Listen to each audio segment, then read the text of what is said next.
પણ ઘણી વખત તો લોકશાહીની તંદુરસ્ત પ્રણાલિકા બળદેવજી હોય, પણ ક્યાંક સમાજના કામમાં કે મિટિંગમાં જવું હોય, શૈક્ષણિક પ્રોગ્રામ હોય, વ્યસન મુક્તિનો હોય, સ્નેહ મિલનનો હોય ને, તો એ મારું બેટું પૂછીને આવવું પડે, હું આવીશ હું કે ના છું હે. એટલે આપણે ચાની બીક લાગે છે, તારા કદાચ બીક લાગે તો સમાજ છે, પરિવાર છે, અને બહુ બહુ તો સત્તામાંથી ઓલું કરી નાખશે, દા પૂછીને દાવું પડતું હોય, સત્તા લઈને શું કરવાની, એના કરતા ના હોય હારી. બનાસના બેન એટલે ગેનીબેન ઠાકોર.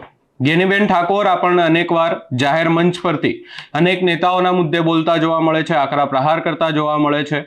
અને ગેનીબેન ઠાકોર હવે ફરી એકવાર સ્વરૂપજી ઠાકોર પર બોલ્યા છે અને એક મોટું નિવેદન આપ્યું છે. આ વાતને લઈ અને હાલ અનેક ચર્ચાઓ થઈ રહી છે. સમગ્ર બાબતે વિગતે ચર્ચા કરીશું. નમસ્કાર, હું છું ઉજ્જવલ અને આપ જોઈ રહ્યા છો નિર્ભય ન્યૂઝ. સ્વરૂપજી ઠાકોર મંત્રી બન્યા એટલે ગેનીબેન ઠાકોરે એક નિવેદન આપ્યું હતું કે મેં જગ્યા ખાલી કરી એટલે હવે તમે મંત્રી બન્યા. આ વાતને લઈ અને અનેક ચર્ચાઓ થઈ હતી અને ત્યારબાદ ક્યાંક ને ક્યાંક હવે ગેનીબેન ઠાકોર એકવાર ફરીથી આ વાતને લઈ અને નિવેદન આપતા જોવા મળ્યા છે. ગેનીબેન ઠાકોર અહીંયા બોલતા જોવા મળ્યા છે કે સ્વરૂપજી મંત્રી બન્યા એટલે મેં એમનું સન્માન કર્યું, સપોર્ટ કર્યો, પગ ના ખેંચતા મેં એમને ક્યાંક ને ક્યાંક પાડોશી ધર્મ નિભાવી અને આગળ વધવાની સલાહ આપી, એમને સમર્થન આપ્યું.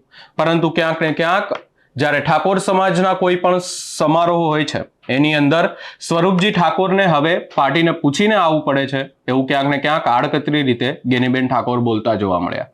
ગેનીબેન ઠાકોર અહીંયા વધુમાં બોલતા જોવા મળ્યા કે નામ પૂછીને જવું પડશે, એવી સત્તાનું શું કરવાનું.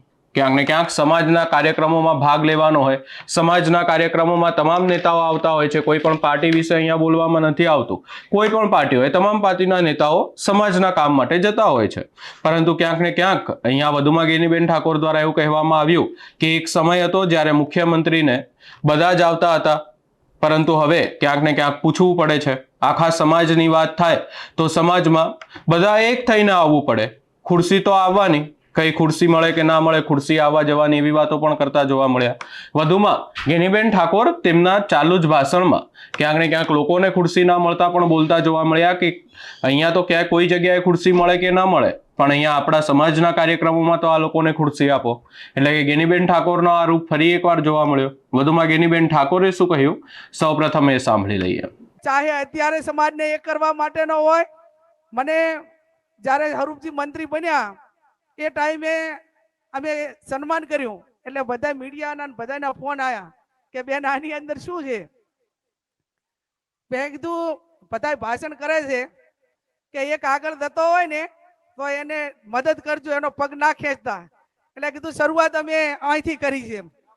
કોઈક આગળ જાય ને તો એને આગળ મૂકવા માટે ને એને સન્માનિત કરવા માટે, એને પ્રોત્સાહિત કરવા માટે પાડોશી ધર્મ અપનાવ્યો છે, સામાજિક ધર્મ અપનાવ્યો છે, અને એક તંદુરસ્ત લોકશાહીની પ્રણાલિકા રહી છે કે કોઈ પણ પદ ઉપર જ્યારે જાય ત્યારે એને અભિનંદન આપીને એને કામ કરવા માટે પ્રોત્સાહિત કરવા માટેની તંદુરસ્ત લોકશાહીની પ્રણાલિકા છે. પણ ઘણી વખત તો લોકશાહીની તંદુરસ્ત પ્રણાલિકા બળદેવજી હોય, પણ ક્યાંક સમાજના કામમાં કે મિટિંગમાં જવું હોય, શૈક્ષણિક પ્રોગ્રામ હોય, વ્યસન મુક્તિનો હોય, સ્નેહ મિલનનો હોય ને, તો એ મારું બેટું પૂછીને આવવું પડે, હું આવીશ હું કે ના છું હે. એટલે આપણે ચાની બીક લાગે છે, તારા કદાચ બીક લાગે તો સમાજ છે, પરિવાર છે, અને બહુ બહુ તો સત્તામાંથી ઓલું કરી નાખશે, દા પૂછીને દાવું પડતું હોય, સત્તા લઈને શું કરવાની, એના કરતા ના હોય હારી. ત્યારે આ બધી ગુલામીઓમાંથી બહાર નીકળવાની જરૂર છે.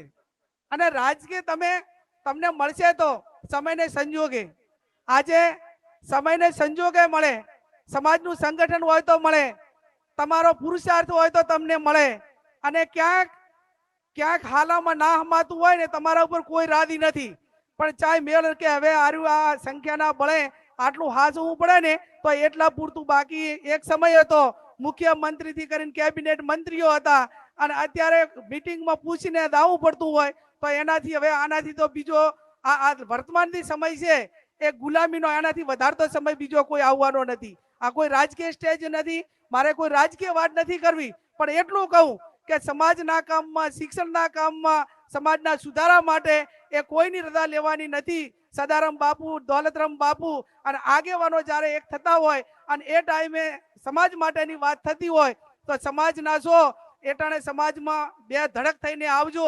હું તો એમ કહું કે તમારે રાજકીય રીતે જેટલા ગોળ ભાદર નક્કી કરવા હોય એટલા કરજો, પક્ષોએ કરજો, તમારે જે હાથી હારી રાત આવવું હોય એ રાજો, પણ સમાજની વાત આવે ત્યારે ઠાકોર થઈને આવજો અને ક્યાંક ભેગા થો ત્યારે ક્યાંક નક્કી કરીને જાજો કે આજ આટલા ભેગા થયા હતા તો સમાજ માટે કરીને શું નક્કી કર્યું, કે એટલું નક્કી કર્યું કે જે સમાજો લોકલ બંધારણ કરે છે એ બંધારણનો અમલ થાય એના માટે જ્યાં મદદ કરવી હોય એ કરીશું, શિક્ષણ માટે કરીશું. અને જેમ સ્વામી વિવેકાનંદે કીધું છે કે જાગો ઉઠો ને ધ્યેય પ્રાપ્તિ સુધી મંડ્યા રહો, તો જ્યાં સુધી પરિણામ નહીં આવે ત્યાં સુધી તન તોડ મહેનત કરીને સમાજમાં જન્મ્યા છીએ, સમાજનો ઉપકાર છે, એમાં જે કરવું પડે એ સાથે મળીને આવનાર સમયમાં કરશું. એ શબ્દ સાથે આપ સૌનો ખૂબ ખૂબ હૃદયપૂર્વક આભાર.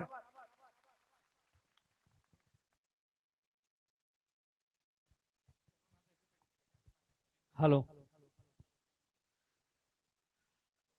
આયોજકોની વિનંતી છે બહેનોને, અને મારી આબરૂ તો નહીં દાવા દે સાહેબ, 100%, કે જ્યાં સુધી છેલ્લા અધ્યક્ષ ના બોલે ત્યાં સુધી આપણે ભોટ ના લેતા. આને કા મેં શરૂઆતમાં કીધું વકીલ સાહેબને કે અન્યાય તો કર્યો સાહેબ, આ બધાની ખુરશીઓ હાલે ના નીચે બેહાડે તો ખુરશી તો હાલવી હતી સાહેબ, પણ હવે પછી એ ખુરશીઓ નાખશો ને, હવે પછી એની મીટિંગ જ્યાં કરો ને ત્યાં ખુરશી આ કોઈ મળે ના હોય તો આપો, ઘરે તો આમ તો હરખા પડ્યા ગણો છો, તો અન્યાય કરવાનું ચાલુ કરો. બહેનોને મારી બે હાથ જોડીને વિનંતી કે જ્યાં સુધી આપણા વડીલો આપણા ભાઈઓ પૂરું પ્રવચન ના કરી રહે ત્યાં સુધી કોઈ આ જગ્યા ના છોડે એવી તમારી દીકરી તરીકે બે હાથ જોડીને વિનંતી. સ્વરૂપજી ઠાકોર જ્યારથી જ મંત્રી બન્યા છે ત્યારથી ગેનીબેન ઠાકોરના નિવેદનો સામે આવી રહ્યા છે. ગેનીબેન ઠાકોર એકવાર તો એવું પણ જાહેર મંચ પરથી બોલતા જોવા મળ્યા હતા કે હવે નવા મંત્રી બન્યા છે, પહેલી જ વારમાં છક્કો માર્યો છે. એટલે આ તમામ બાબતોને લઈ અને રાજકારણમાં નસીબ ચાલતા હોય તો કંઈ પણ થઈ શકે છે એવું વાત પણ નિવેદન એકવાર ગેનીબેન ઠાકોર દ્વારા આપવામાં આવ્યું હતું. અને હવે ફરી એકવાર ગેનીબેન બોલતા જોવા મળ્યા અને સ્વરૂપજી ઠાકોર પર આકરા પ્રહાર પણ કર્યા. આ સમગ્ર બાબતે આપનો શું અભિપ્રાય છે અમને કમેન્ટ કરી જરૂર જણાવશો. અમારી ચેનલ નિર્ભય ન્યૂઝને લાઇક, શેર, સબસ્ક્રાઇબ કરવાનું ભૂલશો નહીં.